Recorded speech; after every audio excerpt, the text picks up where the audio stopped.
Avec ce très fort séisme ressenti hier soir en Haïti, 7,3 sur l'échelle de Richter. L'épicentre de la secousse s'est produit à quelques kilomètres de la capitale Port-au-Prince. Un séisme suivi peu après de 2 répliques de 5,9 et 5,5 toujours sur l'échelle de Richter. La veille, haute tsunami a été activée pour Haïti, Cuba, les Bahamas et la République dominicaine. Pas de bilan, mais l'ambassadeur d'Haïti aux États-Unis parle d'une catastrophe majeure. Le premier tremblement était à 15 km au sud-ouest de Port-au-Prince, c'est-à-dire le choc principal. Il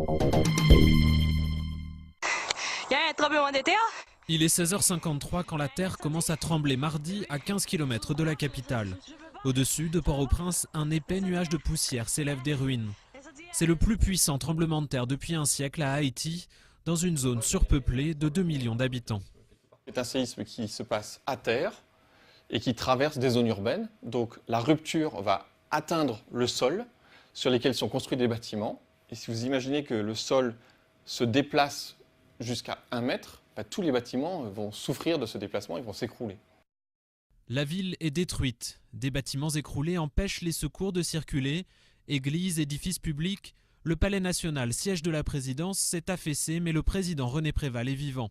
Le quartier général de la mission des Nations Unies dans l'île s'est lui aussi effondré. Son chef, le Tunisien Idi Hanabi, serait mort selon les autorités françaises. En plein chaos, les autorités n'ont encore établi aucun bilan. Mais l'ONU craint déjà des centaines de morts.